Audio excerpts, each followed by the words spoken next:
Le verset 6 du chapitre 11, Ésaïe chapitre 11. À partir du verset 6, la série des choses qu'il a dit là, où il dit le loup habitera avec l'agneau. Et la panthère se couchera avec les chevreaux. Le veau, le lionceau et les bétails qu'on engraisse seront ensemble. Et un petit enfant les conduira. La vache et l'ours auront un même pâturage, leurs petits un même gîte. Et le lion, comme le bœuf, mangera de la paille. Le nourrisson s'ébattra sur l'antre de la vipère, et l'enfant sévré mettra sa main dans la caverne du basilic. Il ne se fera ni tort ni dommage sur toute la montagne sainte, car la terre sera remplie de la connaissance de l'Éternel, comme le fond de la mer par les eaux qui le couvrent. Amen. Bien. Ici, qu'est-ce qu'on avait découvert? C'est bon de réchauffer un peu les esprits avant de continuer. Alors, qu'est-ce qu'on a découvert? C'est Dieu dit que les choses qui sont naturellement, les choses que nous connaissons aujourd'hui, Dieu dit que ces choses qui naturellement ne peuvent pas s'entendre là. Il dit que quand le temps du Messie viendra, quand cette ère-là viendra, quand le jour du Seigneur viendra, il dit ces jours-là, qu'est-ce qui va se passer? Il dit les lions comme le bœuf, ils mangeront de la paille. Amen. Voilà, les nourrissons là se battra sur l'antre de la vipère, dans le trou de la vipère là. Le petit enfant là, il va s'amuser là-bas. Il n'y aura rien, rien ne va lui arriver. Amen. Le loup habitera avec l'agneau et la panthère se couchera avec le chevreau. Mais donc cela veut dire quoi? Comment cela va arriver? Bon, si je demande comment cela va arriver, mais qu'est-ce que ce passage-là est en train de nous dire? Puisque l'ère du Messie, le Messie c'est quoi? C'est le Sauveur, c'est celui qui va ramener maintenant le cœur des enfants vers leur Père. C'est celui qui va ramener l'humanité, la création de Dieu à son origine. D'accord? Donc après la chute, la rédemption avec le Messie. Nous avons vu au début de la création, nous avons vu qu'avant qu'il y ait le péché, est-ce que ce qu'ils sont en train de décrire là, à partir du verset 6 là, avant qu'il y ait le péché, est-ce que ces choses-là n'étaient pas la réalité du jardin d'Éden? C'était la réalité du jardin d'Éden. Hein? Le loup et l'agneau dormaient ensemble. La panthère et la vache, voilà, il n'y avait aucun problème entre eux. Amen. C'était la réalité du jardin d'Éden. Mais cette réalité est partie. Donc, en somme, nous devons comprendre même une chose. Quelle est la mission du Seigneur? La mission du Seigneur, Jésus-Christ, n'est pas seulement de nous sauver pour nous amener au ciel. Non, c'est de restituer l'Éden. Nous reconduire dans l'Éden où on était. Puisque c'est à l'arrivée du Messie, là, quand il dit un rameau sortira du tronc d'Isaïe. Et un rejeton naîtra de ses racines. L'esprit de l'Éternel reposera sur lui. Esprit de sagesse, d'intelligence, de conseil, de force. Esprit de connaissance et de crainte de l'Éternel.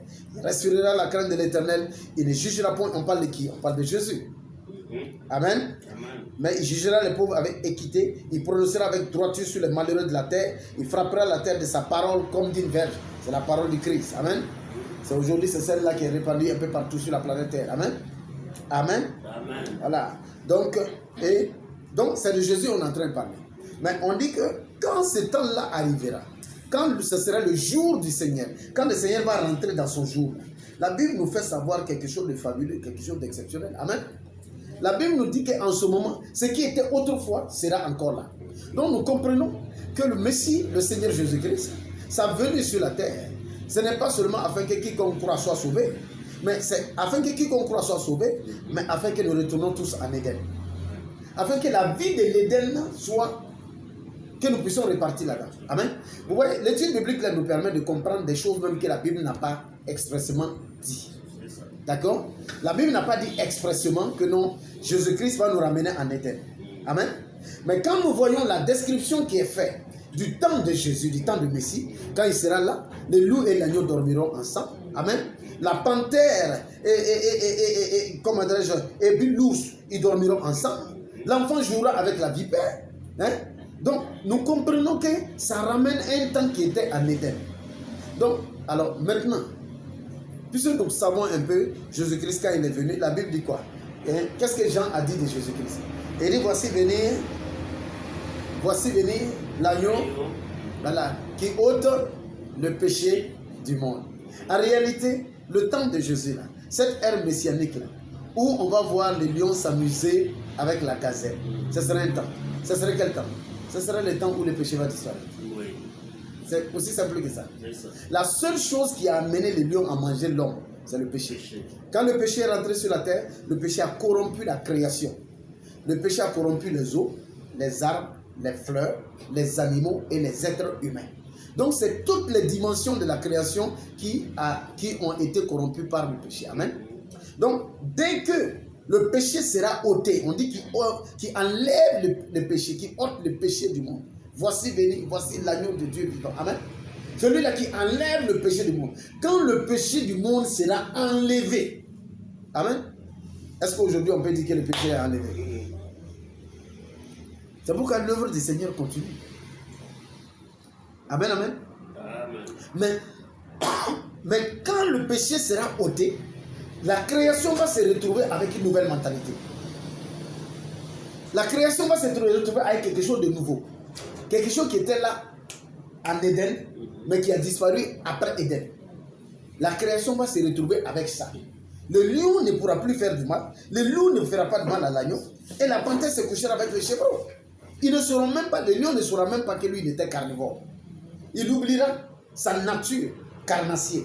Pourquoi? Parce que le péché qui a conduit ça, et ça c'est très important. C'est important que vous puissiez noter ça et puis garder ça par devers vous. Ce qui a vraiment corrompu la création, c'est le péché. Voilà. Quand on dit que le salaire du péché c'est la mort, là, c'est ça. C'est le salaire du péché, c'est ça qui fait que le lion nous mange. Le lion nous bouffe, s'il nous gagne, il nous mange. C'est la mort. C'est le salaire du péché. Parce que dès que le péché est rentré, le péché n'a pas seulement sali l'homme. Il a souillé l'homme, il a souillé l'animal, il a souillé les poissons, il a souillé les oiseaux, il a souillé les eaux, il a souillé la terre. Il y a des terres qui sont devenues infertiles, qui ne produisent plus. Il y a des terres qui sont devenues épineuses. Le péché a souillé la création. Donc quand le péché sera ôté, en ce jour du Seigneur, décrit dans Ésaïe 11, verset 6, à partir du verset 6. Amen. Pour que ces choses qui sont décrites là se produisent, il va falloir qu'on remette la machine, le compteur à 0. Pour rebouler et puis remettre le compteur à 0, il faut enlever ce qui a détruit le processus. Qu'est-ce qui a détruit le processus? Le péché. Amen. Donc aujourd'hui, nous découvrons une chose en réalité. Nous découvrons que la mission du Seigneur Jésus-Christ n'est pas seulement que nous ayons, n'est pas seulement nous sauver pour que nous allons au ciel. Amen. Dieu a tant aimé le monde qu'il a donné son Fils unique afin que quiconque croit en lui ne périsse point, mais qu'il ait la vie éternelle. Mais ça ne s'arrête pas là. En réalité, qu'il ait la vie éternelle dans l'Éden de Dieu. Amen. Parce qu'une des missions de Jésus-Christ en réalité, c'est d'ôter le péché du monde. Et aujourd'hui, nous pouvons de façon calme analyser ce monde-là. Hein? Et puis juger, et puis dire, est-ce que le péché est ôté ou est-ce que le péché n'est pas ôté? Si le péché n'est pas ôté, hein, amen, l'œuvre du Seigneur continue. C'est pourquoi le ministère continue. C'est lui qui continue à travers nous. Parce qu'une des choses que le Seigneur est venu faire, il est venu ôter le péché. En réalité, si nous disons que nous sommes touchés par le Seigneur, amen, amen, suivez tous. Si nous disons en réalité que nous sommes touchés par le Seigneur, nous ne devons même plus avoir en nous la capacité de faire du mal à quelqu'un. Parce que la vieille nature est enlevée. Amen. La nature qui était dans l'homme quand il était en Éden, dans le jardin d'Éden, c'est cette nature que nous devons avoir. Si vraiment Christ est en nous, est-ce que nous avons cette nature-là? Est-ce qu'aujourd'hui, nous pouvons dire en toute franchise, nous les chrétiens, que nous avons la nature de l'Éden? Non. Donc, vous voyez, nous disons que nous sommes nés de nouveau. Nous partons à l'église, nous sommes des pasteurs même. Amen. On est des prophétesses, on est des sacrificateurs et tout. Mais en réalité, là, hein, le péché n'est pas encore ôté de notre cœur, de notre vie. Nous sommes capables de critiquer. Nous sommes capables d'avoir des intentions malveillantes. Tu peux critiquer positivement, hein? Tu peux faire des remarques bien, tu peux dire une chose, pas pour détruire, ça c'est différent. Voilà. Mais avoir un cœur, s'asseoir, critiquer, démonter quelqu'un, penser mal. Si Christ est en nous, en réalité, nous ne devons même plus avoir la capacité de pécher. C'est-à-dire, même quand on veut pécher là, on ne saura même plus ce que c'est que le péché. Dans l'Éden là, avant le fruit défendu, Adam et Ève ne connaissaient pas. Ils ne savaient pas. Si tu ne sais pas comment tu peux pécher, puisque tu ne connais même pas. Amen. C'est quand ils ont connu le péché qu'ils sont tombés dans le péché. Si Christ est en nous, là, quand Christ là, se forme en nous, là, la nature, le vieil homme disparaît. C'est ce qu'elle avait dit. Celui qui est en Christ, toutes choses deviennent nouvelles. Les choses anciennes sont passées, toutes choses deviennent nouvelles. Mais pourquoi nous sommes dans toutes choses deviennent nouvelles, mais les choses passées dans notre vie sont toujours là? On a la même colère, hein? les mêmes bagarres, les mêmes attitudes. Hein? Si on nous piétine, on se retourne, nous on piétine 2 fois. Hein? On ne pardonne pas. Nous sommes jusqu'à présent, aujourd'hui, enfin pas aujourd'hui, je fais partie de ces hommes de Dieu qui disent, qu'ils pensent et qui le disent, vraiment, vraiment, l'œuvre de Dieu, le 6e jour de la création n'est pas terminé. Hein?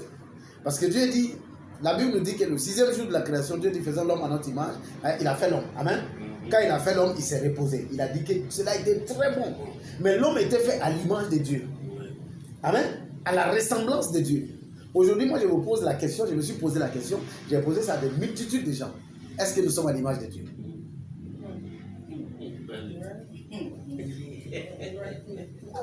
Parce que nous aimons, les chrétiens prennent souvent dans nos réponses, nous ne répondons pas selon la réalité, nous répondons dans la foi. Oui. Quand on dit à quelqu'un, est-ce que tu as l'image de Dieu? Il dit, oui, tu as l'image de Dieu où? C'est pratique l'image de Dieu, ce n'est pas un dessin. L'image de Dieu, est-ce que le caractère de Dieu est à toi? Et Dieu faisons l'homme à notre image, à notre ressemblance. Quand on le voit agir, la nature on doit se tromper. Quand la nature voit l'homme agir là, la nature doit se dire que, on dirait que le Créateur est là. Il ne doit plus faire la différence entre nous et puis Dieu. Parce que nous sommes à sa ressemblance, à son image et à sa ressemblance. Est-ce que nous sommes aujourd'hui à sa ressemblance? Donc, je fais partie des hommes de Dieu qui disent que le 6e jour est toujours en cours. Le 6e jour de la création est toujours en cours. La Bible dit qu'un jour pour Dieu, hein, c'est plus de 1000 ans pour les hommes. Amen. C'est plus de 1000 ans pour les hommes. Un jour pour Dieu, c'est plus de 1000 ans. Qui sait? Peut-être que c'est 10 000 ans. Mais c'est plus de... Quand on dit plus, il ne faut pas seulement s'arrêter à 1000. Donc quand Dieu dit le 6e jour, là, faisons l'homme là, est-ce qu'il n'est toujours pas en train de faire l'homme là? Est-ce que Dieu n'est pas toujours en train de nous transformer? C'est ça, faisons l'homme. D'accord? Quand un artiste est en train de dessiner un tableau ou en train de faire quelque chose, il fait une première ébauche. Amen. Au fur et à mesure, il arrange. Amen.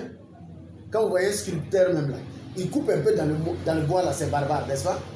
Au fur et à mesure là, il taille, il coupe ici, il met un peu de marteau, ciseaux. Hein? Il arrange,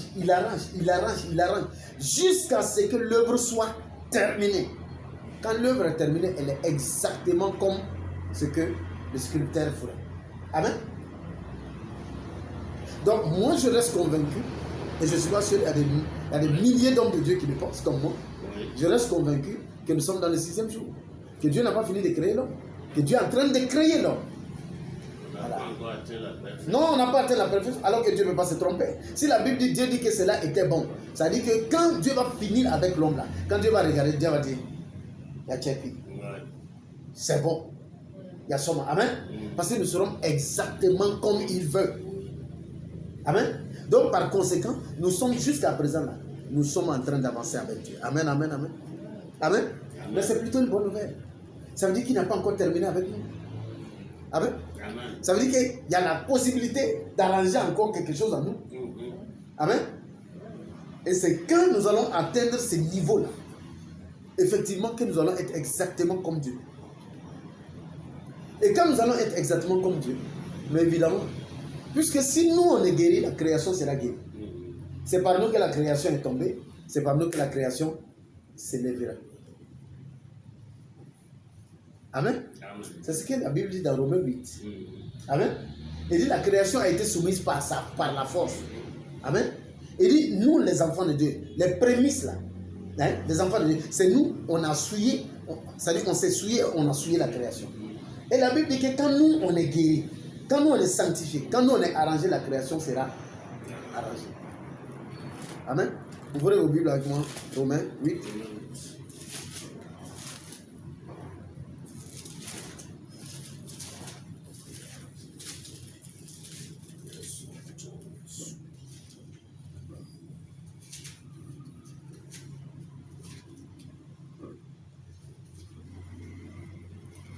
Bien, à partir du verset 19, aussi la création attend-elle avec un ardent désir la révélation du Fils de Dieu. Car la création a été soumise à la vanité. Ici, vanité veut dire péché, ok? L'orgueil, hein, la vantardise. Amen. La création a été soumise à la, on va dire, au péché. Non de son gré, mais à cause de celui qui l'y a soumise. Donc la Bible dit que quelqu'un a soumis la création, hein, au péché. Quelqu'un peut dire que non, c'est le diable qui l'a soumis. Mais le diable n'avait aucune autorité sur la création. Seul l'homme avait autorité. Amen. Amen. Et dit, avec l'espérance qu'elle aussi sera affranchie, voilà, de la servitude de la corruption, pour avoir part à la liberté de la gloire des enfants de Dieu. La Bible dit que la création même veut participer à notre gloire. La création aussi espère, elle prie, pour que l'homme puisse être affranchi. Quand l'homme sera affranchi, la création sera affranchie. Donc le jour où l'homme sera réparé, la création sera réparée. Pour réparer la création, là, Dieu a juste besoin de réparer l'homme. Amen. Pour réparer l'homme là, Christ a juste besoin d'ôter le péché. Le péché là, a besoin d'être ôté de nous. Voilà. Il s'agit, la question n'est pas est-ce que je suis chrétien, est-ce que je vais à l'église, mais c'est est-ce que je suis transformé. La véritable question du chrétien ou de la chrétienne, c'est est-ce que je suis transformé. Suis-je le même, ou suis-je comme les autres, ou suis-je comme Christ? C'est tout. Par cela, tu peux te faire ton mea culpa toi-même. Tu peux faire ton propre jugement. Tu peux regarder ta vie. Est-ce que je suis vraiment comme Christ? Si la réponse est oui, c'est bon. Amen. Si la réponse n'est pas encore, continue. Un peu d'effort. Alléluia. Mais c'est cette question qui doit nous permettre de savoir où nous en sommes avec Dieu. Ce n'est pas les miracles que tu fais, homme de Dieu. Ce n'est pas les choses que tu dis ou les choses que tu fais. Non. C'est la nature que tu démontres. Car c'est la nature, il s'agit de la nature de Dieu en nous. Et dès que cette nature de Dieu sera en nous, là, vous allez voir, les loups et l'agneau dormiront ensemble. Oui. Les loups et l'agneau dormiront ensemble. Personne n'attaquera son voisin. La panthère se couchera avec le chevreau. Amen. Alléluia. Amen. Et c'est ce que le chapitre 11 nous dit. Donc il dit, l'ère du Messie sera une ère comme ça. L'ère de Jésus. Hein? Alors ça sera une ère comme ça. Le jour du Seigneur sera un jour comme ça. Et n'oubliez pas, chaque fois quand la Bible parle du jour du Seigneur, n'oubliez pas qu'un jour vaut plus de 1000 ans. Et je répète, quand on dit plus de 1000 ans, ne vous arrêtez pas à 1000. Hein? Quand on dit j'ai plus de 1000 francs dans la poche, ça ne veut pas dire que j'ai 1000 francs. Hein? Tu peux avoir 11 000. Quelqu'un demande, est-ce que ce que tu as, est-ce que ça vaut 1000 francs? J'ai plus de 1000 francs dans la poche. Ça fait des millions. Mais la Bible dit, un jour pour Dieu, c'est plus que 1000 ans pour l'homme. Donc quand le jour du Seigneur va venir, même le jour du Seigneur aussi s'étendra. Ce ne serait pas un jour comme notre jour de 24 heures.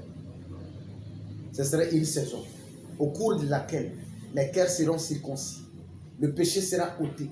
Les gens vont perdre même. Vous voyez, et pour les hommes, nous en savons quelque chose, peut-être que vous aussi les femmes.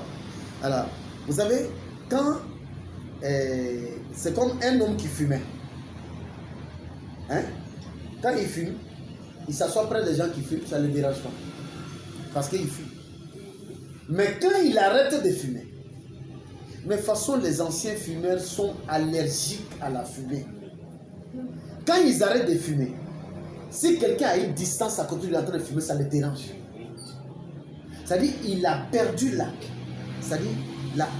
le goût, les délices de la cigarette sont sortis de lui.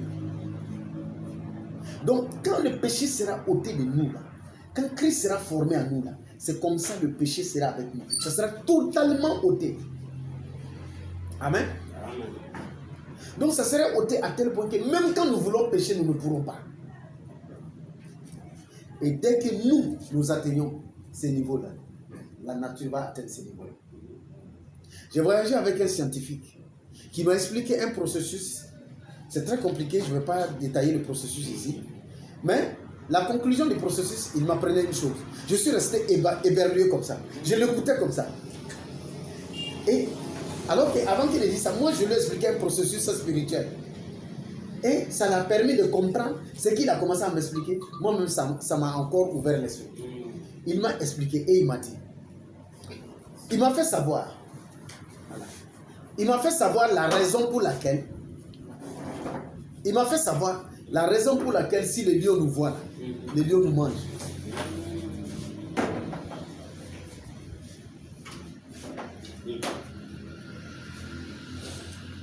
Il dit que les lions peuvent sentir en nous l'ADN. Il a dit ADN, je pense. Oui, les lions peuvent sentir en nous des ADN animaux. Des ADN animaux. C'est-à-dire, quand le lion s'approche de nous, il sent qu'un de nos arrière-grands-pères a mangé un de ses arrière-grands-pères. Il dit les traces sont dans le corps. Le scientifique là m'a dit que toutes les viandes que nous mangeons, hein, c'est pourquoi on peut prendre là un homme qui est décédé il y a longtemps, hein, on va prendre son ADN, on analyse, on va dire quelles sont les nourritures qu'il a mangées. Hein? Il dit les traces de tout ce que nous mangeons, ça se trouve dans notre corps. Notre corps là est marqué de ça à l'intérieur. Il dit l'animal sauvage là sent que nous sommes un danger pour lui. Il nous mange pour se protéger.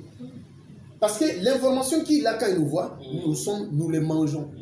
Nous sommes des gens qui les mangeons. Donc il se précipite pour nous manger rapidement, afin de ne pas être mangé. Il dit parce qu'il sent son ADN là en nous.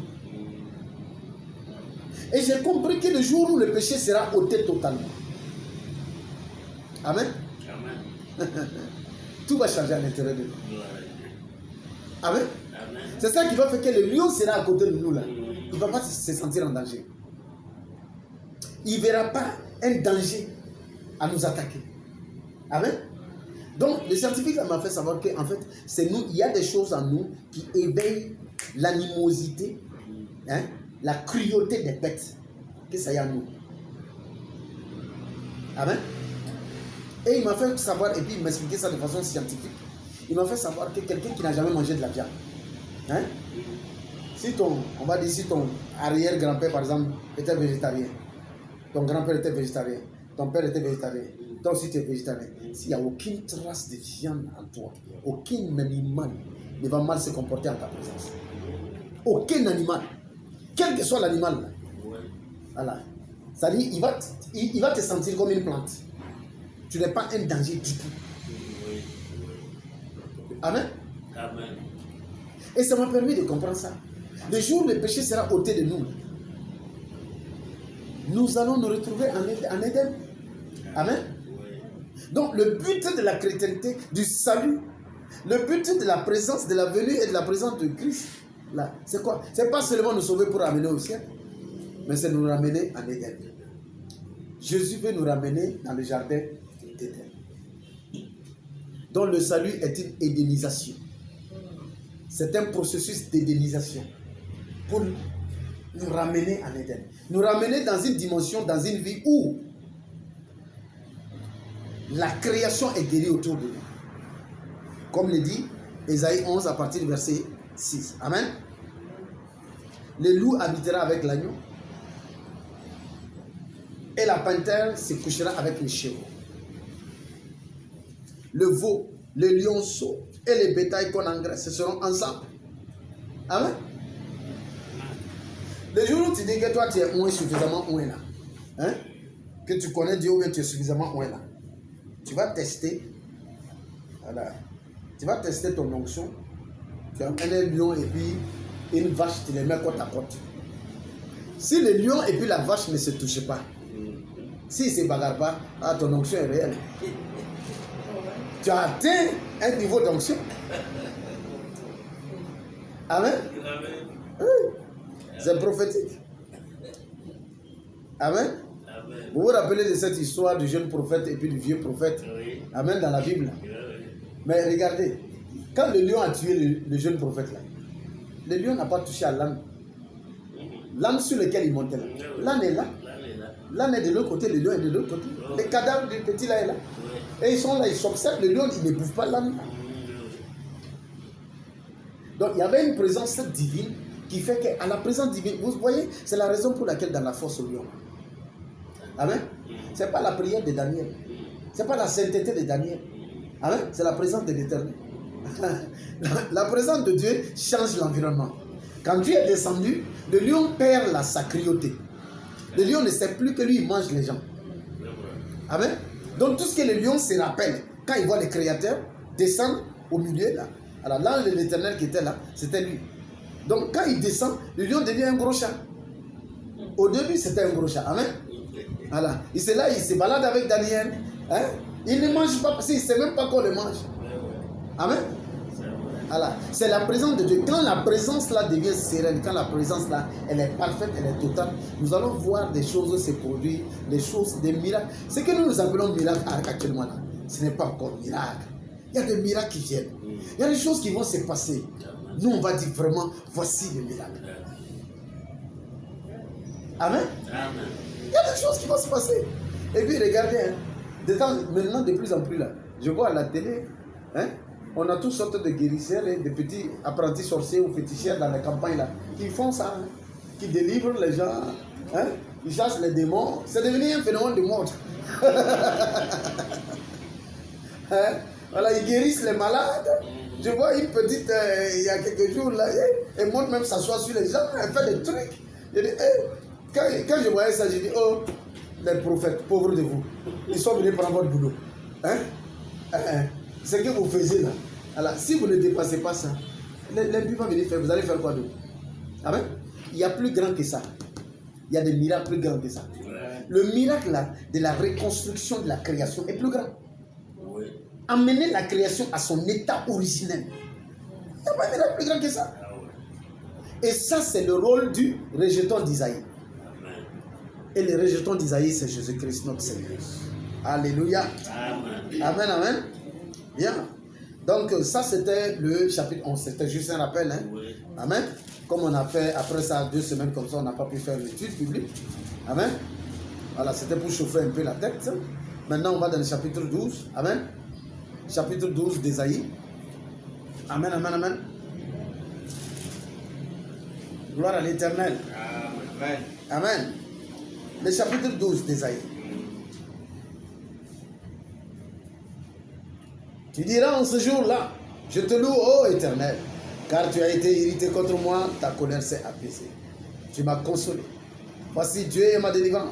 Je serai plein de confiance. Je ne craindrai rien, car l'Éternel est ma force et le sujet de mes louanges. C'est lui qui m'a sauvé. Vous puiserez de l'eau avec joie aux sources du salut. Et vous direz en ce jour-là, louez l'Éternel, invoquez son nom, publiez ses œuvres parmi les peuples, rappelez la grandeur de son nom.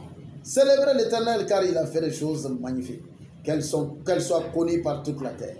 Pousse des cris de joie et d'allégresse, habitant de Sion, car il est grand au milieu de toi, le Saint d'Israël. Alléluia. Amen. Amen, amen, amen. Amen. Dans ma Bible ici, le chapitre 12, déjà on a intitulé ça comme chant de délivrance. Je ne sais pas ce qui est dans votre Bible. Voilà, c'est écrit chant de délivrance dans ma Bible. Amen. Voilà, chant de délivrance. Amen. Voilà, c'est la délivrance qui est déjà annoncée. Amen. Voilà, tu diras à ce jour-là, voilà, je te loue, ô Éternel, car tu as été irrité contre moi, ta colère s'est apaisée. Il dit un temps va venir là. C'est-à-dire un temps de témoignage. Amen. Un temps de témoignage où tu vas dire, Dieu était fâché, mais Dieu, après, il a été apaisé. Amen. Amen. Amen. Ta colère s'est apaisée, tu m'as consolé. Verset 2. Il dit, Dieu est ma délivrance. Je ne comprends pas. Je serai plein de confiance, je ne craindrai rien, car l'Éternel est ma force et le sujet de mes louanges. Il ne dit pas Dieu me donne la délivrance, il dit Dieu est ma délivrance. Il ne dit pas Dieu me donne la force, il dit Dieu est ma force. Amen. Qu'est-ce que le chapitre 12 d'Ésaïe nous dit? Le chapitre 12 d'Ésaïe nous dit tout simplement que Dieu doit devenir notre bien. Nous ne devons pas chercher à avoir des biens avec Dieu. Dieu lui-même doit devenir notre bien. Amen, amen. Amen. Vous savez, les Lévites, la tribu qui était consacrée pour servir Dieu. En Israël, cette tribu n'avait pas le droit de posséder de terre. Ils n'avaient pas le droit de posséder des biens. Ni terre, ni maison, ni bien on les donnait. Rien. Mais toute la part qui était réservée à l'Éternel, c'est à eux on donnait. Et eux, ils enlevaient maintenant encore 1/10 de ces grands dixièmes-là pour donner ça aux sacrificateurs souverains. Amen. Amen. Amen. Et Dieu disait comme ça à cette tribu-là, la tribu de Lévi, il dit, Lévi lui-même est la part de l'Éternel. Et il dit, Lévi n'a pas de part en Israël. Ils n'ont pas de portion. Lévi n'a pas de portion en Israël. Dieu lui-même est la portion de Lévi. Ici, qu'est-ce que le chapitre 12 d'Ésaïe nous dit? Nous ne devons pas voir Dieu comme celui qui nous donne des biens, comme celui qui nous fait du bien, comme celui qui nous apporte du bien. Nous devons voir Dieu comme notre bien. Notre bien, c'est notre trésor. C'est notre chose la plus exceptionnelle. Amen, amen. Amen. Je ne dois pas chercher la délivrance avec Dieu. Non, il dit, l'Éternel lui-même est ma délivrance. Amen. Dès qu'il apparaît là, dès que je sais, j'ai sécurisé la présence de Dieu, je n'ai plus besoin de dire délivre-moi. Non. En sa présence, il y a la liberté. La Bible a dit ça. Amen. Dans la présence de l'Éternel, il y a la plénitude de toutes choses. Donc, il est ma délivrance. Dès qu'il est là, je suis délivré. Donc, l'Éternel n'est pas celui qui me donne le bien ou des biens. L'Éternel est mon bien. Amen. Dieu doit devenir ton bien. Dieu doit devenir ton bien le plus précieux.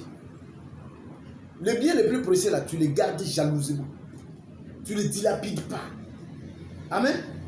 Tu le caches même. Tu le fais sortir dans des situations difficiles. Amen. L'Éternel doit devenir ton bien le plus précieux. Tu dois chérir Dieu au lieu de t'attendre à ce que Dieu te chérisse.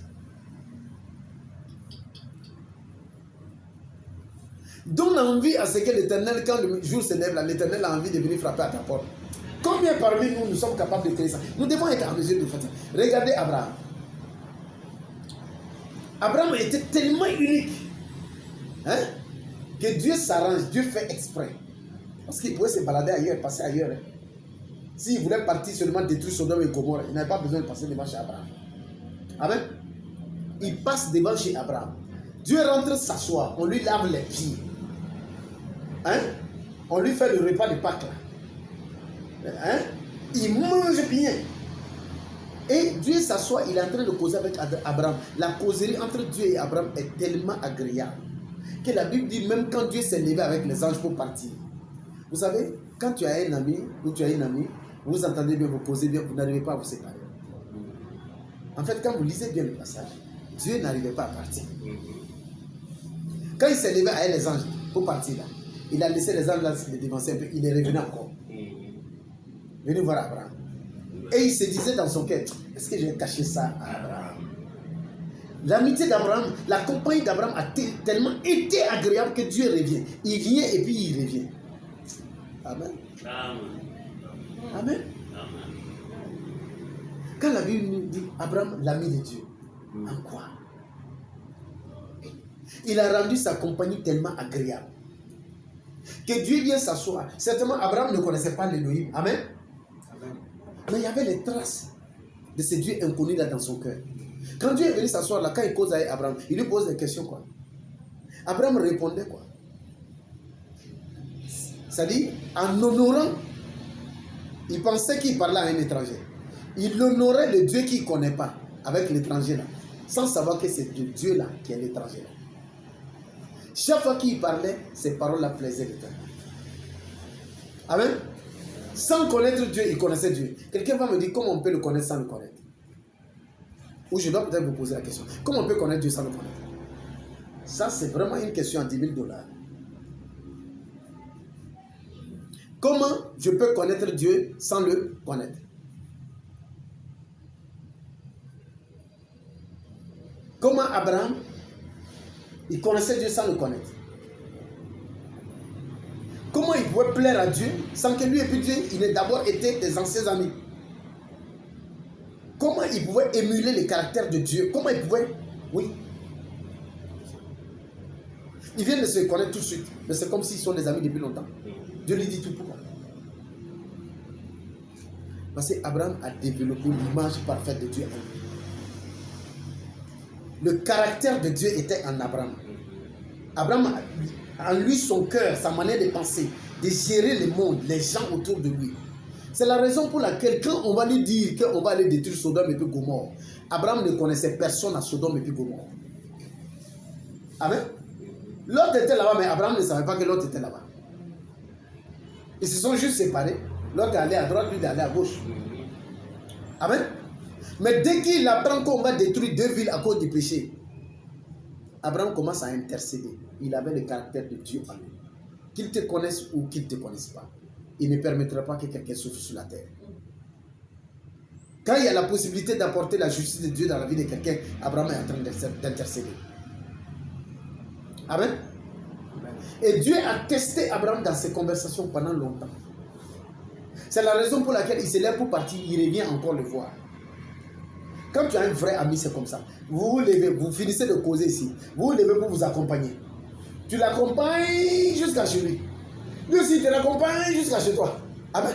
Vous n'arrivez pas à vous séparer. La cause, c'était comme ça entre Abraham et Dieu. Ils n'arrivaient pas à se séparer. Et c'est ce que nous devons développer. Si nous disons que nous sommes des enfants d'Abraham, nous disons que nous sommes des enfants d'Abraham, nous devons être en mesure de faire en sorte. Dieu doit se lever le matin là, avoir envie de venir frapper à notre porte. Parce qu'avec nous, il y aura de belles conversations. Amen. Il parlera, nous écouterons. Nous lui dirons des choses agréables. On posera devant lui des équations bien pour lui à résoudre. On lui demandera des outils pour résoudre les équations dans la vie des gens. Amen. On devient des agents de son intervention dans la vie des gens. Si nous devenons des êtres comme ça, c'est fini. Quand Dieu se lève, il a plaisir à nous. Dieu devient notre bien. Nous ne recherchons plus le bien. Nous ne recherchons plus à ce que Dieu nous bénisse, à ce que Dieu nous marie, à ce que Dieu nous enfante, enfin nous donne des enfants, à ce que Dieu nous donne tout ce que nous voulons. Non, tout ce que nous voulons, c'est que Dieu nous donne lui-même.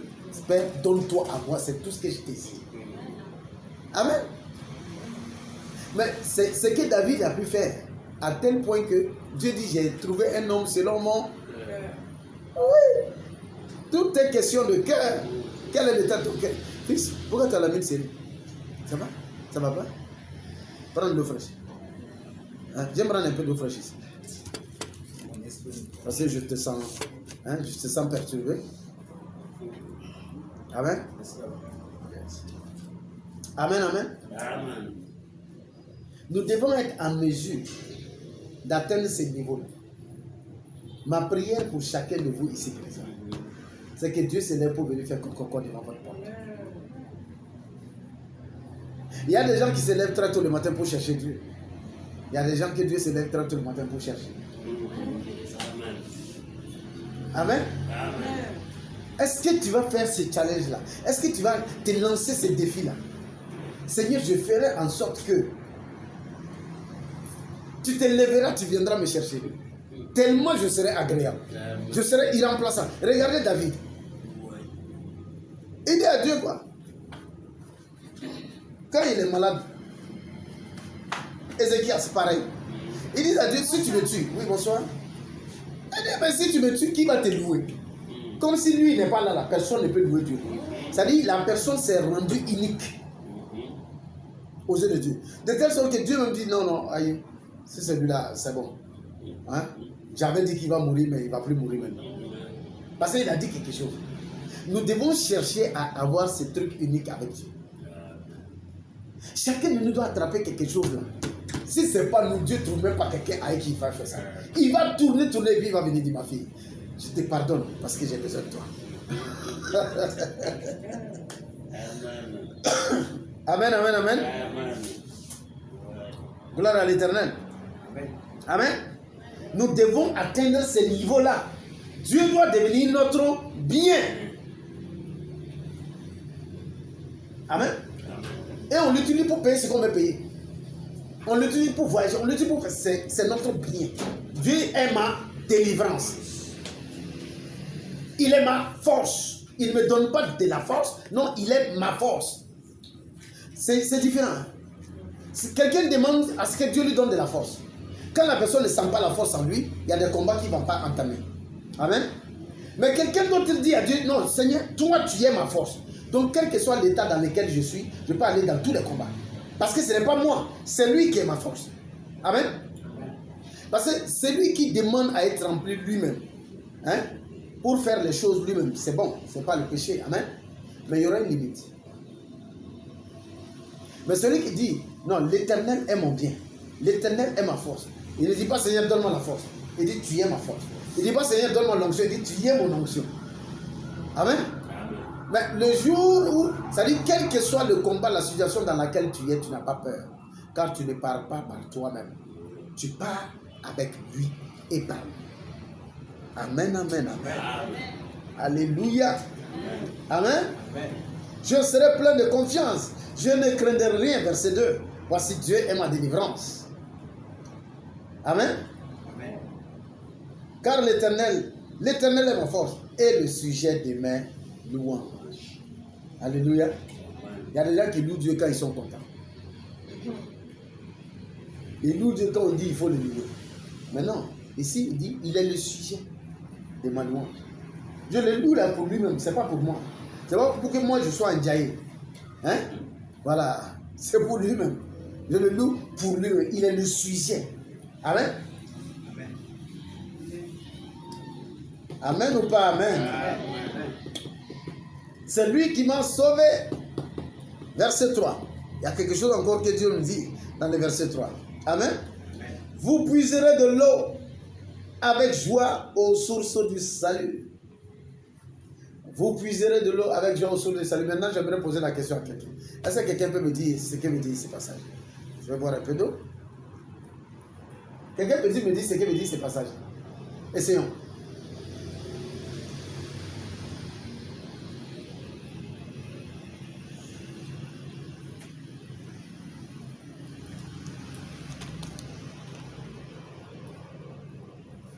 Vous puiserez de l'eau avec joie aux sources du salut.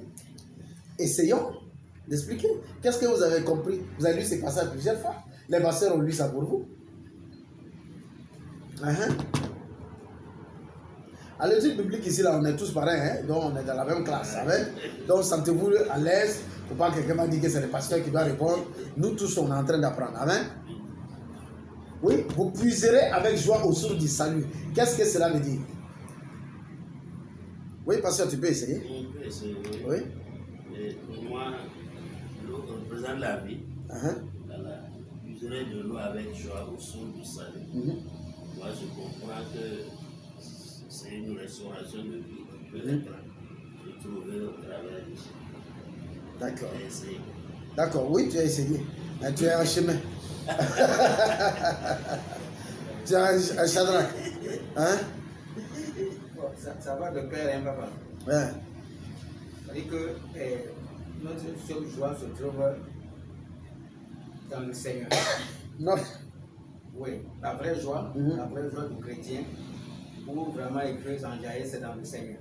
Donc le salut est la source de ma joie. D'accord. Ben, tu es toujours en chemin, mais toi, tu viens de prendre une nouvelle piste. Sur le chemin, tu as enlevé une bretelle. Hein? Voilà. Parce que ce que tu dis est très intéressant, hein? Mais c'est un autre sujet. Toute ma joie se trouve dans l'Éternel. C'est très intéressant de développer ça. Voilà, comme sujet. Amen. Quelqu'un d'autre, les dames. Sauvez la mise. La maman sur la main.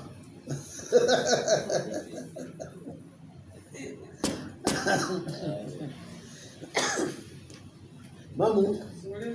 Oui. J'aurai la vie éternelle. Ok. D'accord. Maman. SL, dites quelque chose. Je vous puiserai avec joie aux sources du salut. Aux sources du salut, là, considérez ça comme un puits. D'accord? Ils ont dit vous puiserez. D'accord? Donc, considérez aux sources du salut, là, comme un puits. Il dit vous puiserez avec joie aux sources du salut. C'est aussi simple. Une joie qui ne finit. Ça rejoint à ce que lui il a dit. C'était un très bon thème, c'est très bien, mais non, il ne s'agit pas de cela.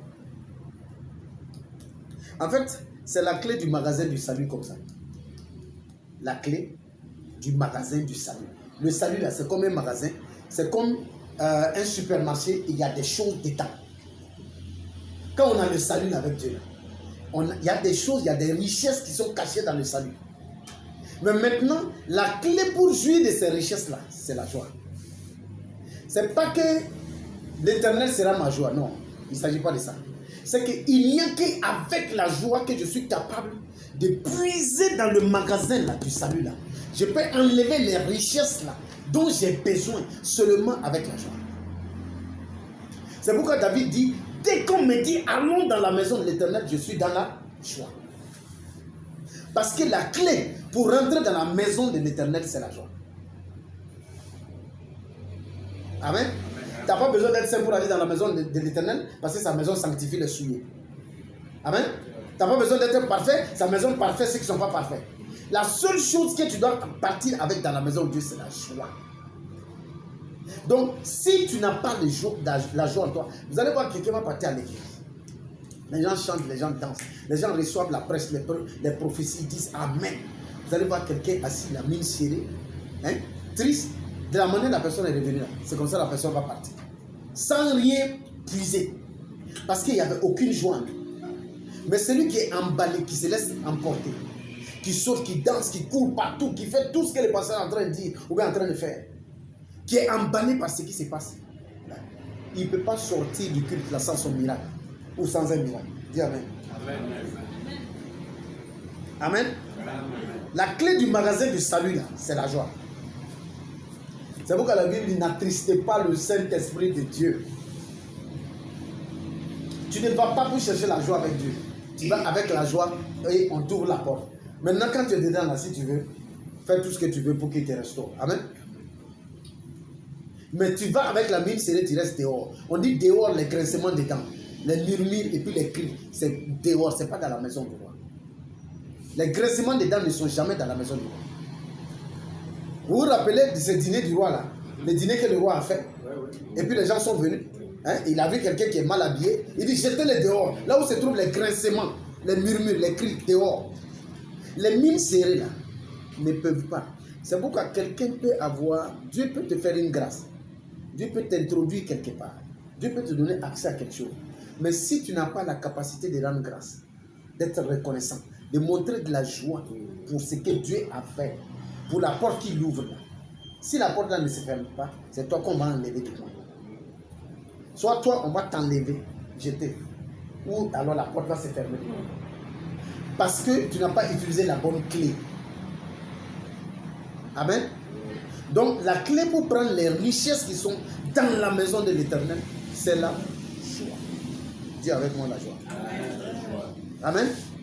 Donc allons avec la joie, pas parce que nous sommes riches. Allons avec la joie, pas parce qu'on est heureux. Allons avec la joie, pas parce qu'on a mangé. Amen. Même affamé, je vais là, et puis avec la joie là, je vais même faire, les anges même vont se gratter la tête. Les anges vont dire, mais pourtant il n'a pas mangé depuis 3 jours. Comment peut-il louer Dieu comme ça? Amen. Amen. Je vais faire quelque chose de telle sorte que le ciel même va dire que ça là, nous, on n'a jamais vu ça. Allez avec joie. C'est avec joie que tu vas puiser la santé. Vous allez remarquer une chose. À l'église, comme dans la vie de tous les jours, la personne qui a la mine serrée est toujours malade. Une personne qui a la mine serrée est toujours malade. Les petites maladies ne quittent jamais la personne. Jamais. Hypertension, hypertrophie, hypopoids, hyperpoids. Il y a toujours, ça est là, en lui. Celui qui a la mine serrée, il n'y a pas de lumière en lui. Son visage est sombre. Amen. Alors que celui qui rit, il crée de la lumière. Et la Bible dit que cette lumière était la vie des hommes. Amen. Il se remplit de vie. Rire, être dans la joie, se remplit de vie. C'est pourquoi, quel que soit, en tant qu'enfant de Dieu, quels que soient nos soucis ou nos problèmes, chaque homme, à partir d'un certain âge, chaque homme et chaque femme est responsable de l'état de son visage. Si je vais dans un endroit, je vois deux personnes, une personne qui est joviale, l'autre personne qui a le visage serré, automatiquement je vais aller vers la personne joviale. Parce qu'il se trouve que la personne joviale, vous allez voir généralement, elle est belle. La personne joviale est une personne belle, est une personne propre, hein? Est une personne agréable à vivre avec.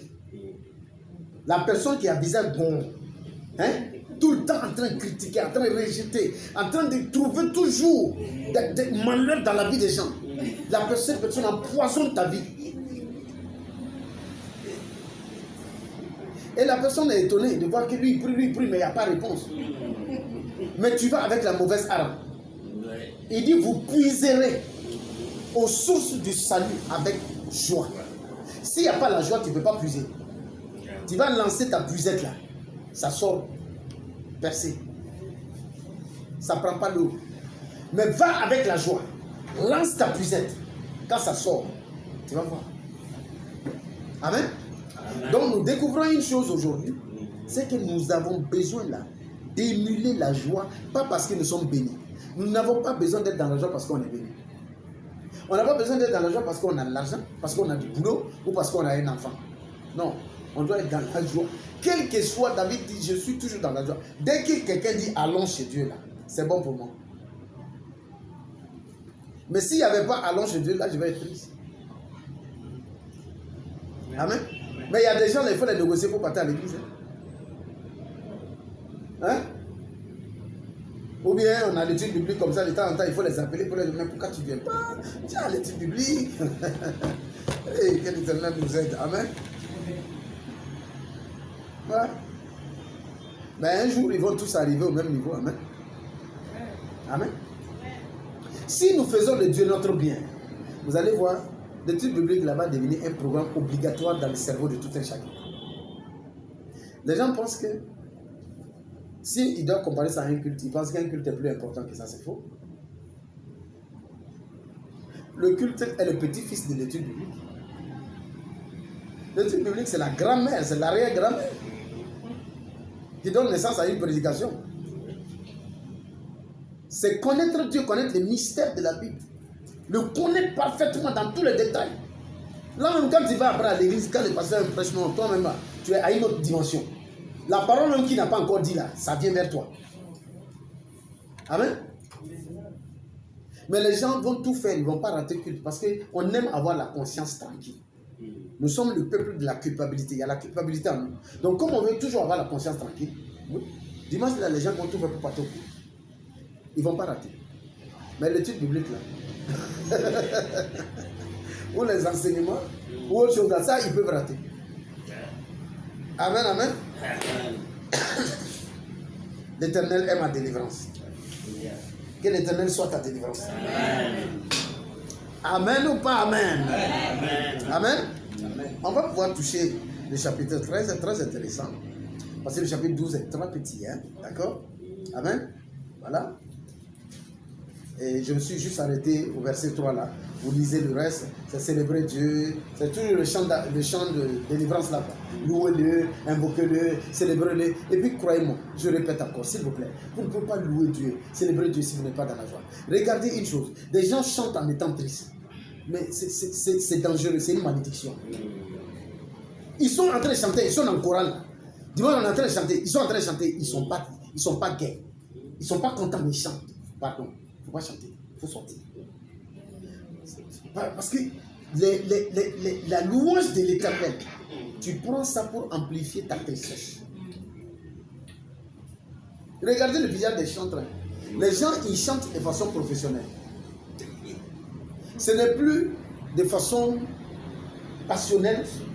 Tu ne sens plus une passion avec le Dieu là.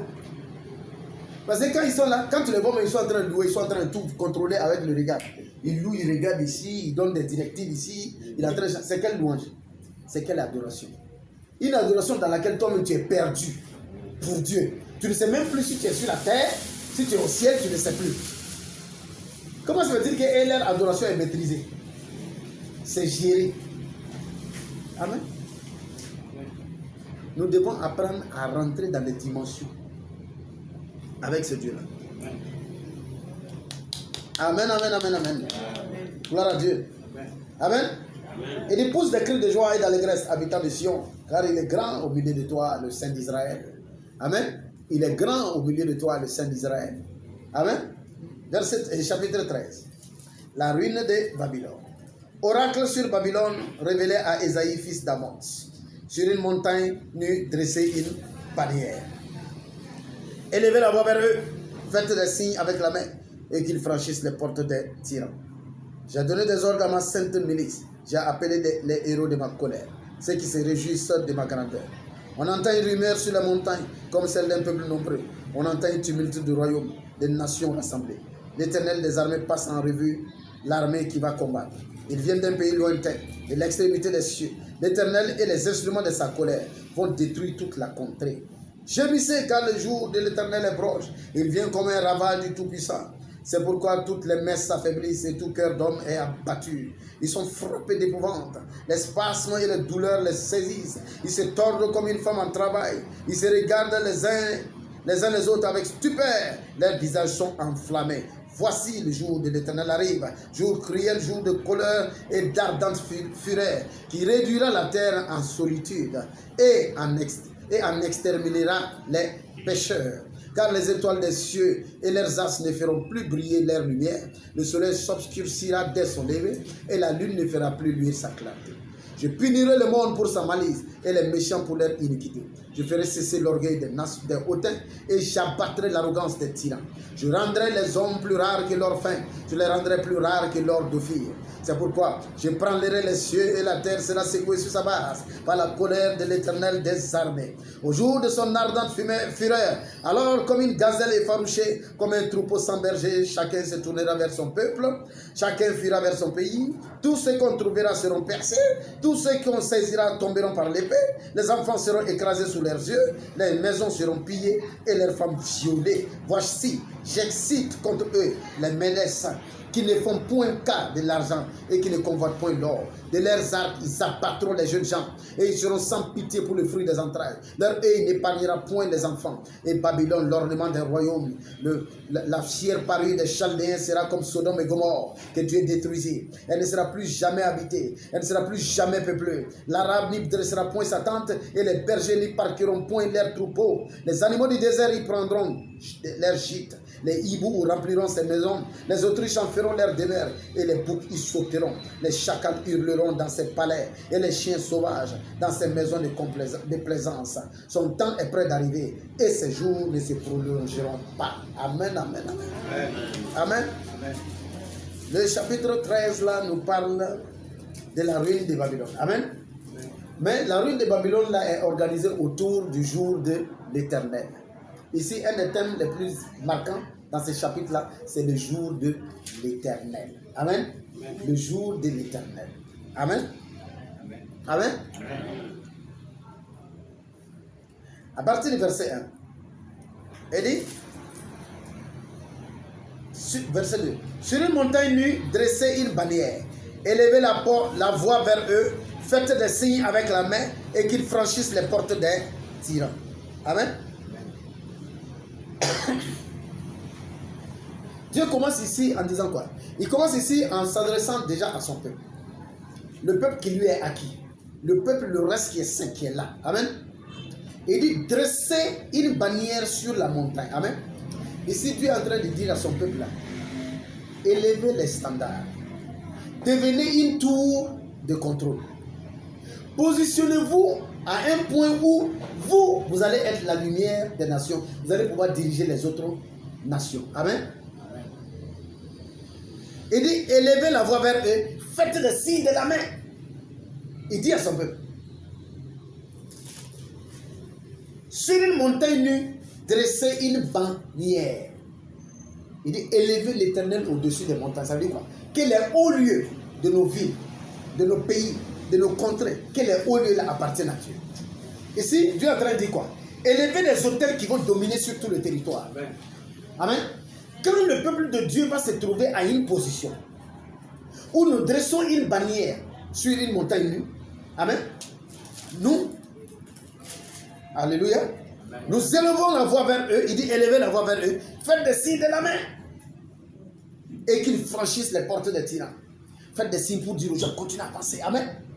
Le peuple de Dieu que nous sommes, nous devons être en mesure de nous tenir, d'être des agents que Dieu va utiliser pour délivrer. Des agents que Dieu va utiliser pour conduire. Amen. Soyez avec une bannière. Au loin, quand quelqu'un est sur la montagne, il soulève le drapeau du Burkina. Amen. Il y a plusieurs nations qui sont là. Tous les Burkinabés qui sont là, quand ils vont voler, hey, hey, hey. Amen. Quand lui montre le drapeau du Burkina, là, il dit, secouez, élevez une bannière. C'est la bannière de Dieu. Amen. Amen. Voilà. Élevez la voix. Et faites des signes de la main. Dites-les, dites aux saints. Dites aux enfants de Dieu, montez. Montez où? Dans la spiritualité. Montez où? Dans la prière. Montez où? Dans le sacrifice de Dieu, dans le sacerdoce. Montez. Ne restez pas à terre. Ne restez pas dans la plaine, dans la vallée. Ne restez pas en train de faire les choses médiocres que les gens font. Amen. Ne soyez pas concernés par ce qui concerne les gens. Vous savez, le ministère a tellement d'exigences, tellement de choses difficiles là-dedans, que la plupart des ministres de Dieu sont piégés parce qu'ils sont obligés de faire comme les autres font. Ils sont obligés de faire selon le modèle qu'ils voient devant eux. Sinon, on va les critiquer. Sinon, on va les rejeter. Sinon, on va dire qu'ils sont un échec. Quand il est là, il est avec ses 5 membres, ses 10 membres, ses 12 membres, il est malheureux. Au lieu d'être heureux pour Dieu, danser puis célébrer, non, il est malheureux parce que pour lui, les gens ne sont pas nombreux. Son voisin a une église de 300, lui il est avec 12 personnes. Quand il sort là, il ne peut même pas bien marcher dans les quartiers. Il rase les murs. Parce que nous sommes piégés dans un système séculier, un système mondain qui n'a rien à voir avec Dieu. Dieu dit à son peuple, et le peuple de Dieu, nous sommes tous quoi? Une nation de sacrificateurs, un peuple, une race élue, un peuple saint. Nous sommes tous des prophètes.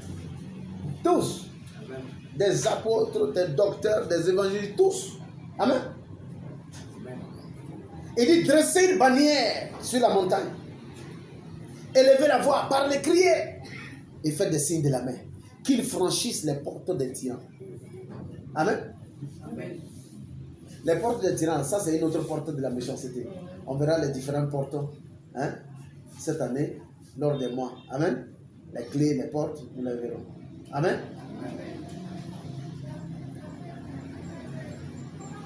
Faites des signes avec la main qu'ils franchissent les portes des tyrans. Donc Dieu nous dit d'élever des étendards hauts afin de sauver les perdus. Nous devons être le peuple que les gens regardent pour être conduits à la lumière. Parce que nous sommes au haut de la montagne. On va dire c'est vers ici. Passez là. Faites des signes de la main. Élevez la voix vers eux. Qu'ils franchissent les portes des tyrans. C'est-à-dire qu'ils n'ont qu'à sortir du lot. Ils n'ont qu'à sortir du milieu des méchants hommes. Amen. Amen. Alléluia. Amen. Gloire à Dieu. Amen. Amen ou pas amen? Amen. Et continue dans le verset 3. Vous savez, avant de revenir dans le verset 3, vous savez, Dieu ne nous appelle pas à être dans la vallée. Il dit, il dit, vous êtes la lumière du monde, le sel de la terre. Il dit, est-ce qu'on prend une lampe là pour la cacher sous un boiseau? On la met au sommet de la montagne. Nous sommes un peuple de montagnards. Nous sommes un peuple de montagne. Nous sommes appelés à toujours être en montagne. Montagne veut dire en position élevée.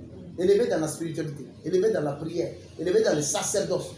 Nous ne devons pas être concentrés, nous ne devons pas nous concentrer sur les choses puériles, les choses de la vallée et puis de la plaine.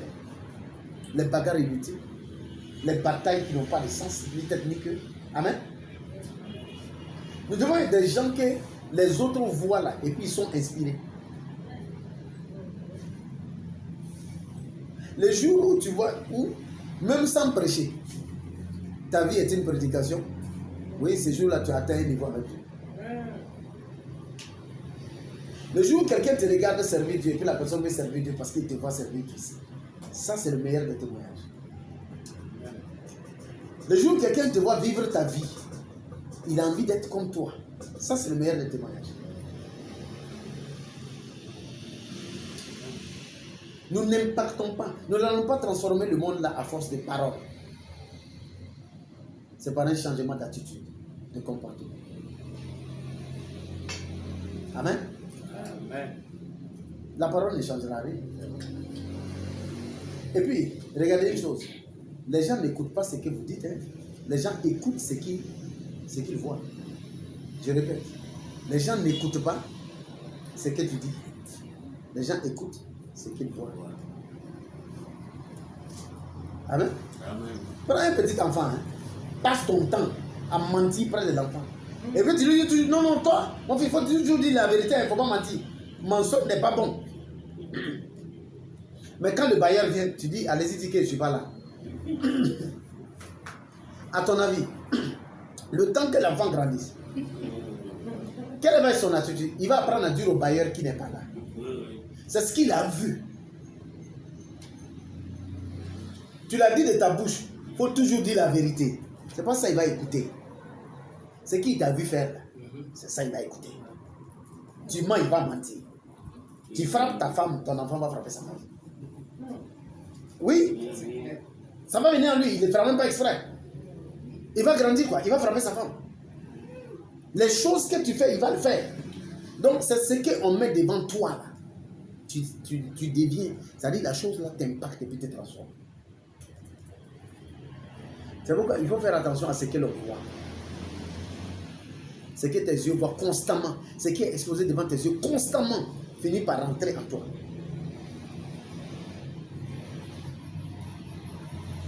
S'il y a quelque chose qui ne va bien pour ton âme, arrête de voir la chose. Arrête de voir la chose. Il ne faut pas faire comme Lot. Il va s'asseoir à la porte de Sodome et puis Gomorrhe et dit, bon, mais moi je suis Lot. Moi je ne suis pas un sodomite. Hein? Moi, mes filles, et puis mes beaux, nous on est bien. Nous on ne pêche pas. Mais finalement, il a péché ou il n'a pas péché? Non seulement sa femme est morte, tous ses beaux sont morts. Hein? Il n'était même pas un leader pour pouvoir faire sortir ses beaux avec lui. Les maris de ses filles sont restés. Hein? En plus de ça, ses filles l'ont saoulé, ils ont couché ensemble. Il ne faut pas dire moi je suis saint, je peux regarder le péché en face et puis je m'en fous, ça ne me fait rien. Non, continue à regarder pendant un temps. Tu vas voir. Il va glisser rentrer en toi, tu ne sauras même pas quand.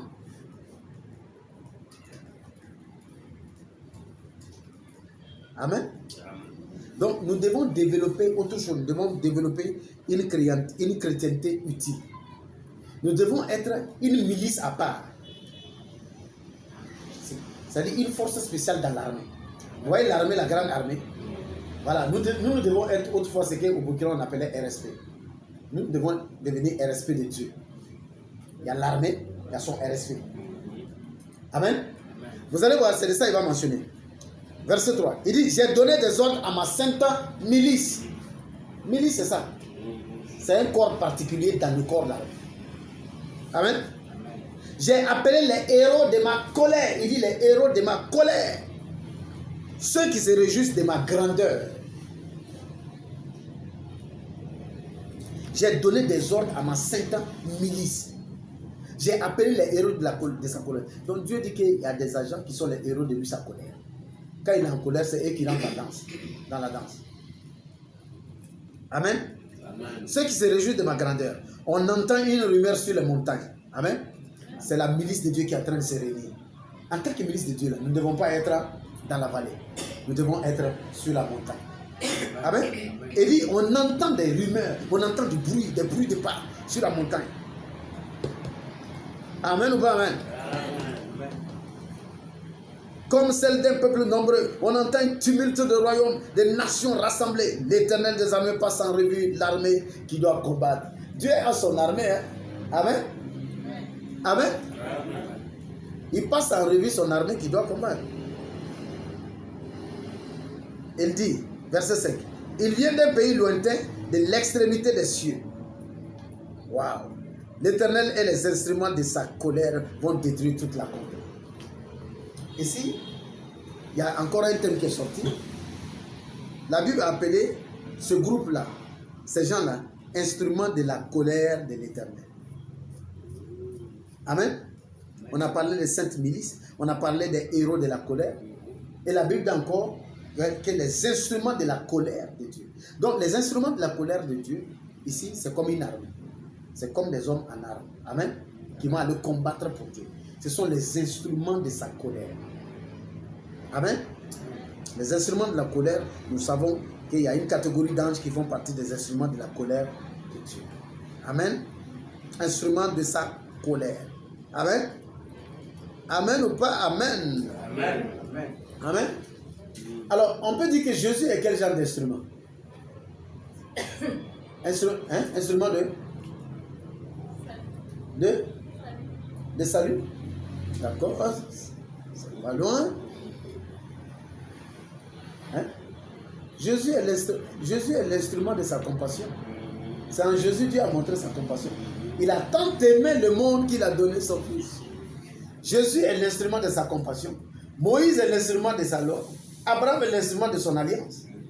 Dieu va utiliser des hommes pour en faire des instruments. Amen. Abraham représente l'alliance éternelle. Moïse représente la loi. Jésus représente la compassion. Amen. Élie représente la puissance de Dieu, le feu de Dieu.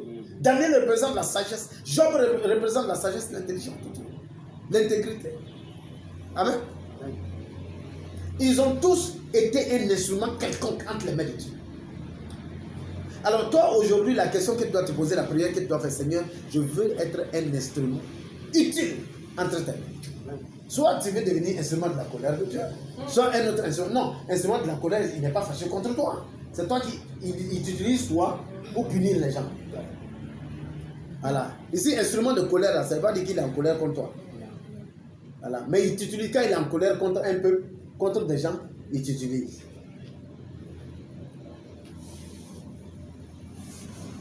Amen, amen, amen. Amen.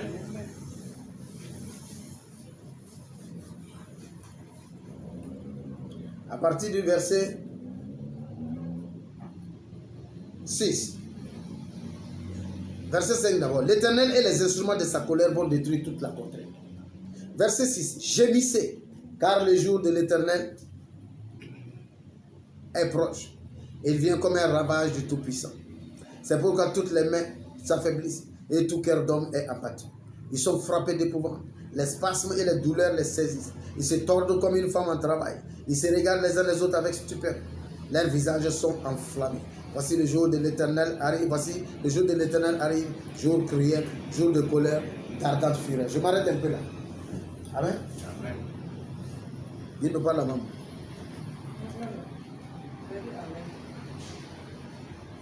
Tu n'as même pas entendu ce que je dis.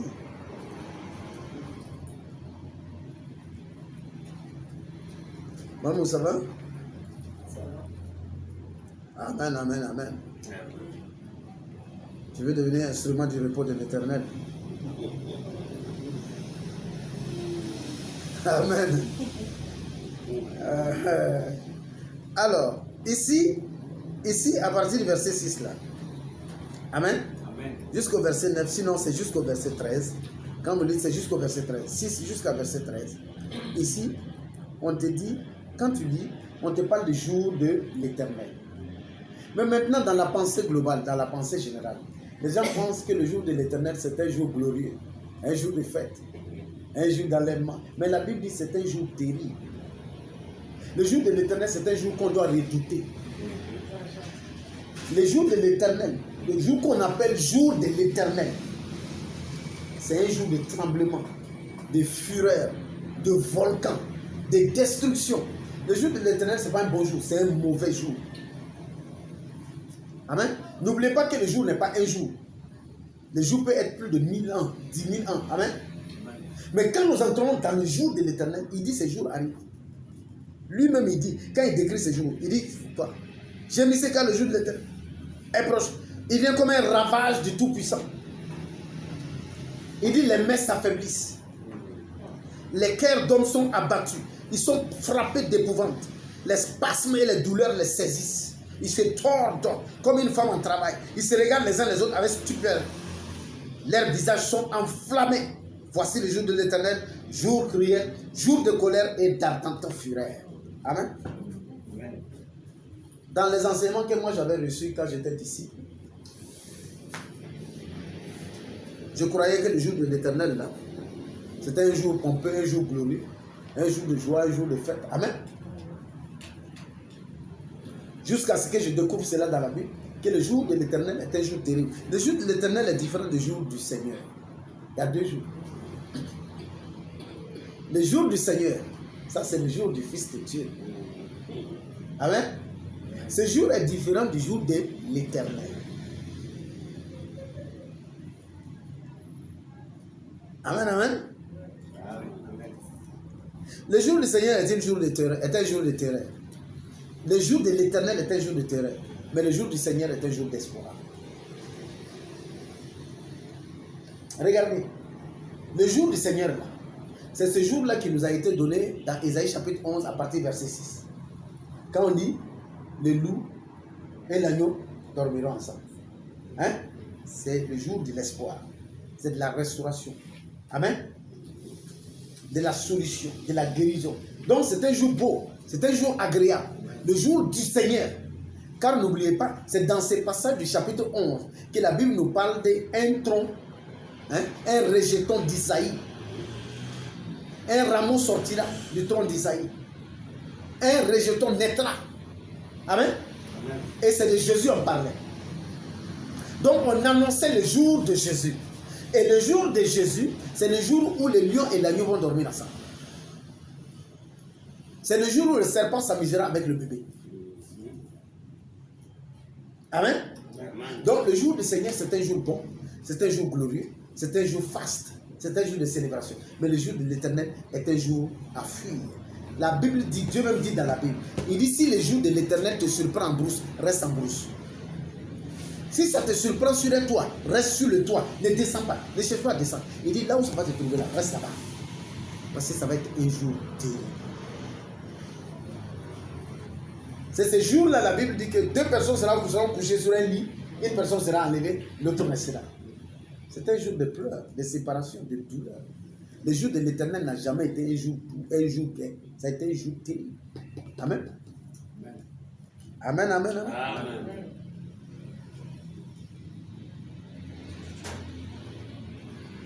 Regardez, il dit à partir du verset 10, car les étoiles des cieux et leurs astres ne feront plus briller leur lumière, le soleil s'obscurcira dès son lever, et la lune ne fera plus luire sa clarté. Je punirai le monde pour sa malice. Vous voyez, quand Jésus va faire son œuvre complète en nous, quand nous allons avoir l'image exacte du Père, donc celle du Fils, et les qualités du Saint-Esprit. Amen. Qu'est-ce que Dieu va faire pour extirper le péché de la terre? Vous vous rappelez, il a fait ça dans le temps. Dieu a fait quoi? Il a envoyé le déluge. Il a tout balayé. Amen. Il dit, il va punir. Il dit, je punirai le monde pour sa malice et les méchants pour leurs iniquités. Je ferai cesser l'orgueil des méchants. Dieu dit, quand Christ va finir son œuvre, s'il y a du péché sur la terre, voilà, il dit, Dieu va frapper ça. La résolution de Dieu, ça sera une résolution conflictuelle. J'abattrai l'arrogance des tyrans. Quand il parle, c'est un langage de guerre, de tuerie. Je rendrai les hommes plus rares que leur faim. Les hommes vont commencer à disparaître. Ça a commencé. Hein? C'est en Afrique, il y a toujours beaucoup d'hommes. En Europe, il n'y a plus d'hommes. En Occident, ils sont remplis d'Arabes et puis d'Africains.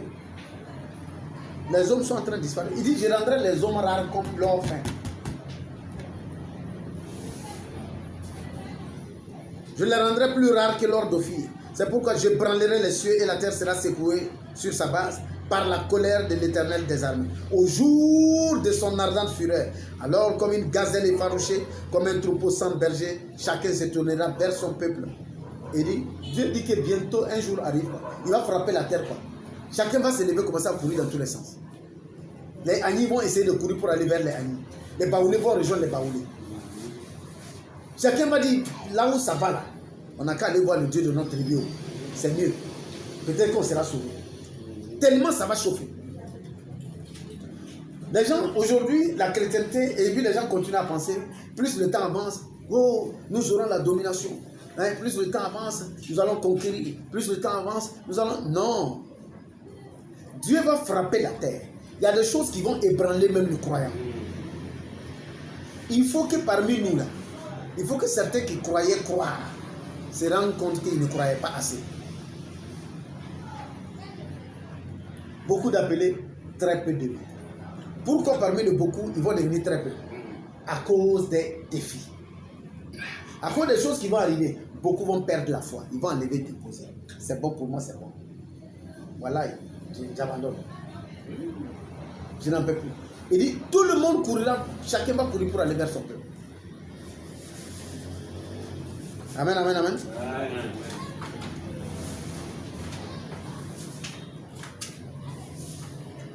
Chacun fuira vers son pays.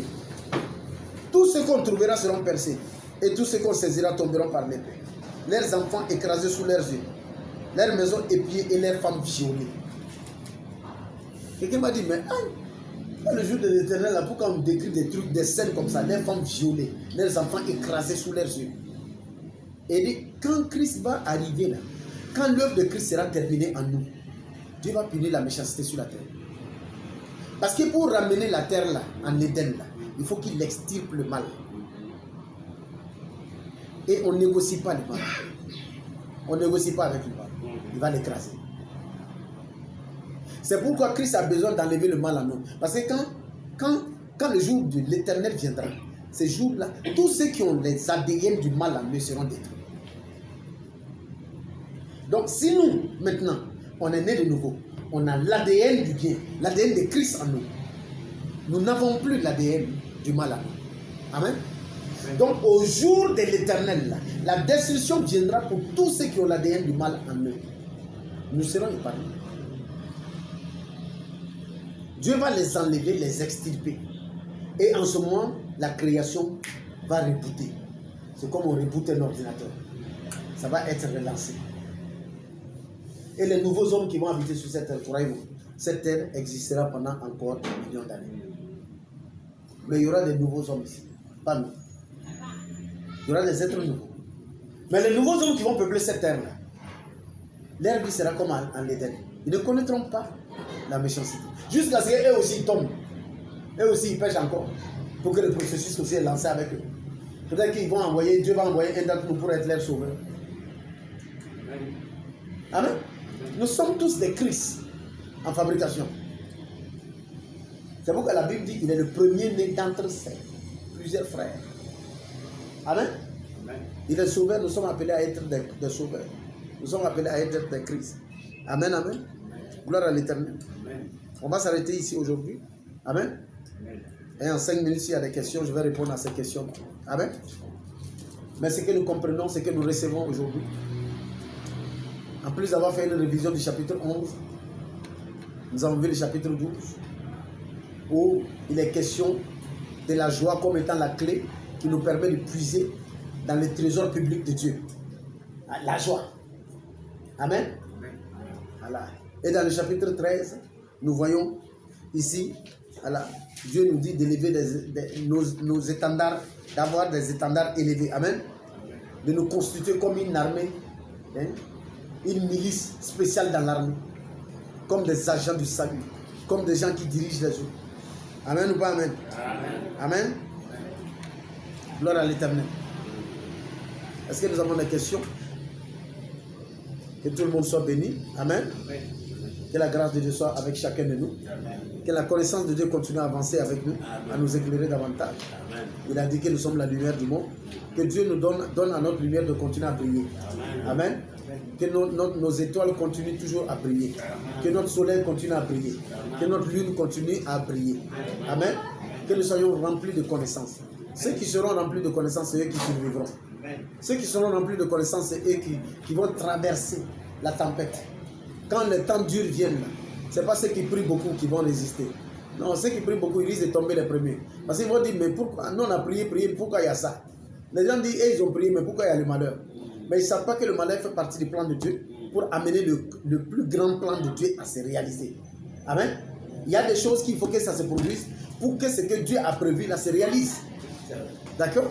Voilà. Si nous nous cantonnons seulement à la prière, on ne va rien comprendre.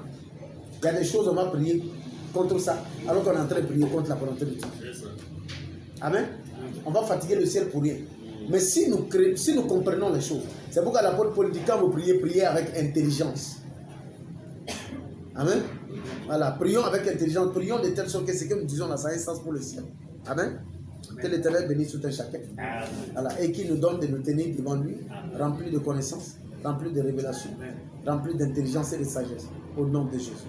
Que la parole de Dieu soit riche en nous. Et que Dieu nous donne à nous tous ici présents d'avoir la joie, que nous puissions puiser aux sources du salut avec la joie. Que la joie ne fasse jamais défaut. Que la joie soit avec nous, ici et ailleurs. Au nom de Jésus. Il dit que le jour du Seigneur, il dit en ce jour-là, la création sera réparée. Il dit que le lion et l'agneau seront ensemble. Il dit que la panthère et les chevreaux dormiront ensemble. Il dit le lionceau, le petit de l'âne et le petit de la vache dormiront dans un même gîte. Il dit que l'enfant, le bébé, il mettra sa main là, dans l'antre de la vipère. La vipère va caresser et puis passer pour partir. Il ne va pas piquer l'enfant. Parce que la vipère va perdre la connaissance du fait qu'elle lui pique. La vipère va perdre ça. Amen. Que l'Éternel fasse perdre à tes adversaires leur capacité à te nuire. Il dit que le jour du Seigneur, quand ce jour-là arrive, que l'Éternel fasse venir le jour du Seigneur dans ta vie. Que le jour du Seigneur se lève dans ta vie. Qu'il se lève dans tes finances. Qu'il se lève dans ta santé. Qu'il se lève dans ta famille. Qu'il se lève dans ton foyer. Au nom de Jésus. Il dit quand ce jour se lève là, ce que vous n'avez pas l'habitude de voir, c'est ce que vous allez voir. Que Dieu te donne de voir ce que tu n'as pas l'habitude de voir. Au nom de Jésus. Qu'il te donne de traverser le jour du Seigneur. Au nom de Jésus. Et que tu sois un bénéficiaire de ce jour-là. Dans le nom de Jésus. Que l'Éternel te bénisse. Toi qui as commencé une année nouvelle avec Dieu, qui as commencé une marche nouvelle avec Dieu, que ce Dieu te bénisse. Que ce Dieu te guide. Il a dit marche, tu as marché. Alors c'est pourquoi il t'amènera. Dans cette marche, il sera avec toi. Il sera avec toi. Il te conduira à bon port. Au nom de Jésus. Tu ne rateras pas tes rendez-vous. Tu as honoré Dieu cette année. L'Éternel t'honorera. Au nom de Jésus. Au nom de Jésus. Que l'Éternel soit avec toi. Qu'il te bénisse. Qu'il te protège. Qu'il veille sur toi. Qu'il tourne son visage vers toi. Et que son visage brille. Et que parce que son visage brille, que le tien aussi se mette à briller. Que la lumière de Dieu enflamme ta lumière à toi. Que les petites lumières en toi deviennent des grandes lumières. Que des grandes lumières deviennent des illuminations en toi. Au nom de Jésus. Que l'Éternel te bénisse, qu'il te parle. Que l'Éternel te visite. Il a aimé Abraham. À tel enseigne qu'il aimait visiter Abraham. Que Dieu aime te visiter. Qu'il aime visiter ta maison. Qu'il ait de la joie à venir chez toi à la maison. Que Dieu vienne pour déjeuner à la maison. Au nom de Jésus. Qu'il prenne plaisir à ta maison. Qu'il prenne plaisir à ta vie. Qu'il prenne plaisir à ton corps. Au nom de Jésus. La joie qu'il avait d'être passé du temps avec Abraham. Que Dieu ait cette joie avec toi. Qu'il ait cette joie avec toi. Au nom de Jésus. Que l'Éternel te bénisse. Qu'il associe son nom à ton nom. Que Dieu élève ton nom. Que ton nom ait de la valeur. Que ton nom ait de la résonance. Que ton nom soit d'une bonne réputation. Au nom de Jésus. Tu es béni dans le nom de Dieu le Père, du Fils et du Saint-Esprit. Amen et Amen. Alléluia. Gloire à l'Éternel. Amen.